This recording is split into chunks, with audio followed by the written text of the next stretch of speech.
Hello, my name is Jake Vondelinde, and I am the Director of Student Achievement in the Office of Educational Equity for Roseville Area Schools.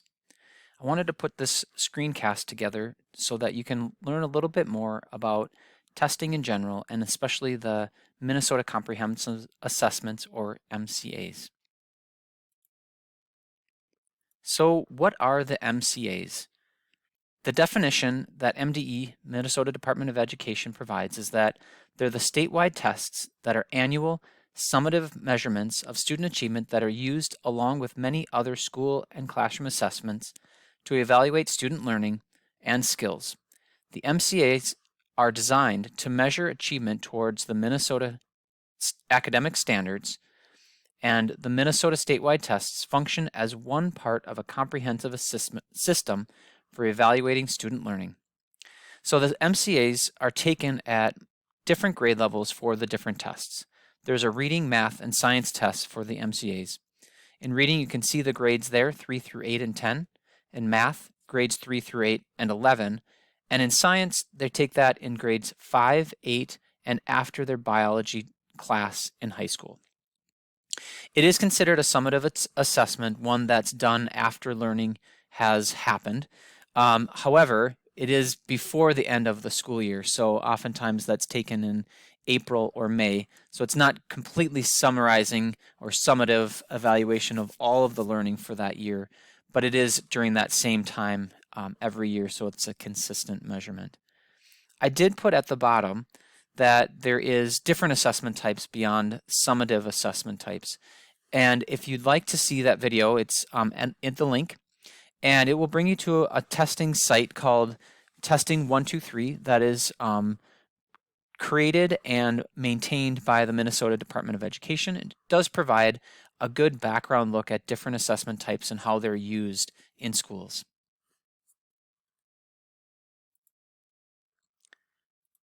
So our next slide shows how the MCA is developed.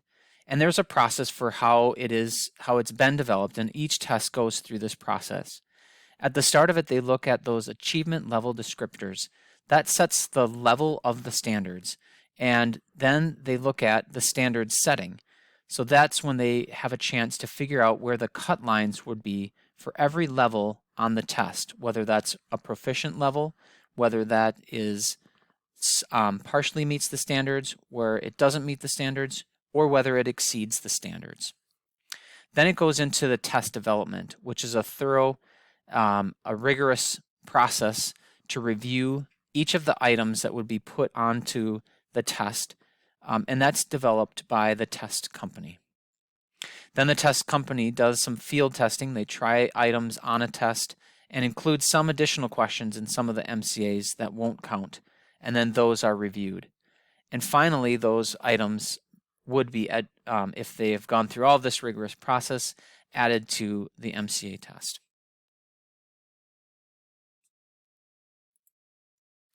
So how is the data used? Well, MDE reports that to the public. Typically, that's at the end of August or the beginning of September.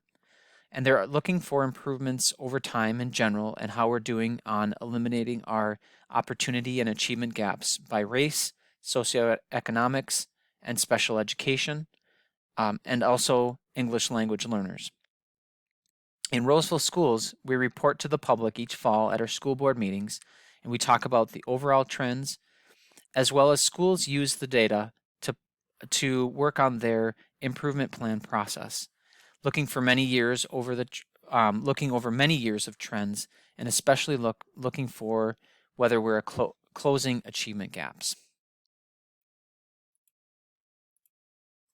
So what are the MCA results for Emmett D. Williams? Each of these links below will actually bring you to the Minnesota Department of Education page where it provides you with the Minnesota report card. And the Minnesota report card gives a whole bunch of different data on there. It can be reached at the Minnesota Department of Education website. So this is the link that would bring you there. And again, this is for Emmett D. Williams, obviously our school district. The subject is for math and for all grades. The data can be kind of sliced and diced in different ways. With some of these different drop downs, you can pick the different subject. what year or trend that you want to see, whether it includes one grade or all grades, and then you can actually break that down by race and ethnicity, gender, and other criteria that you might find. So right now, we're actually just looking at our All Students tab. And this is the results for Emmett D. Williams. You can see it by the percent that meets, the percent that exceeds, the percent that partially meets, and the percent that does not meet in our most recent year in 2021. You'll notice that 2020 doesn't have any data because there was no MCAs given in that year. You'll also can scroll down and see the different percentages and how they break down, as well as a trend line over the years. There's 3 different lines that they provide, which is a statewide line, the line for Emmett D. Williams, and for the Roseville schools and as an overall how we did in that reading category. So that shows you how to access some of that data and how Emmett D. Williams did. And it also, you can see that we have included in there the links for reading and for science. And what you'll notice is in math and science, those had more of an impact based on our pandemic and distance learning than it did for reading. However, I do want you to take all of that data in the last 2 years. Well, we didn't have data for 2020, but especially for last year with a grain of salt. If you look at this table, I provided you with some data that shows what the percent of students taking our tests for MCAs were over this last spring. Typically, we have a percentage that's around 98%.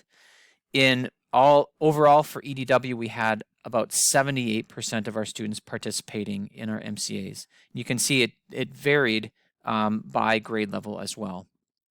And also for reading, we have, again, around 98 to 99% of our students that participate in the test in a typical year.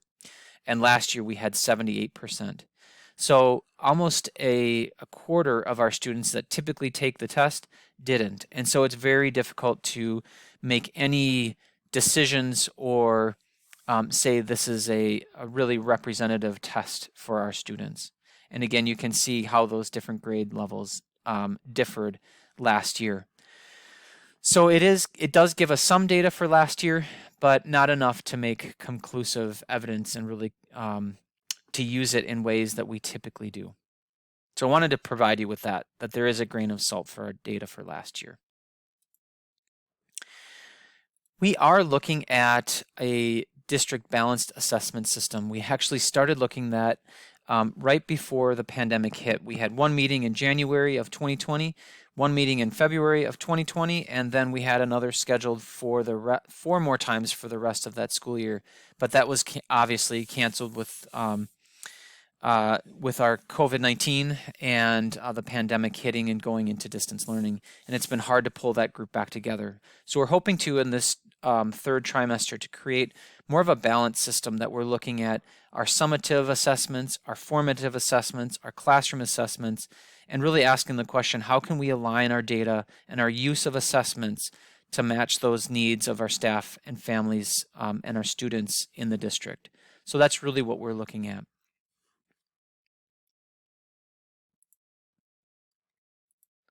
And the last part is, what other assessments do we use? And you can see there, we do have the access test, which is a state test as well from the Minnesota Department of Education. And that is a K through 12 test that we provide, that we have to give to our English learners, that gives us a look at their English proficiency. We also give our FastBridge assessments, which is a district test that we purchase, and that provides us with some screening, progress monitoring data, and some interim data and benchmark data that we can see prior to students taking the MCAs. We also have our teacher assessments, which some of them are used as common formative assessments. Teachers use that to make decisions around how they can help students in terms of their instruction, whether students are understanding the information or whether they're not getting it, and then how to place them into flexible groups during our what I need time or win time and make decisions around what instruction do they need to make sure that we have it. Or if they already do, what can we provide to provide some enrichment for that student as well. And also, there is those classroom assessments that teachers are doing just on a daily basis. Check-ins with students, some quick performance assessments, maybe it's an exit ticket, quizzes and tests, those things that you typically hear about. And those are really the best to use for those instructional information and data that the teacher can use on a day-to-day to make those decisions. So we do want to have a lot of different assessments that we use. I will end our screencast there, but if you have some questions that you would like to ask me, feel free to email me at my email there, jacob.vondelinde@isd623.org. I apologize that I'm not able to make your meeting in person. I'm actually the chair of our district curriculum advisory committee, which has the same meeting night this month. And then also we have some conflicts in, obviously you don't have a March meeting, and then April you're having Dr. Lake there, and then May is kind of later on after MCAs have happened. So hopefully you find this information helpful and feel free to reach out. Thank you.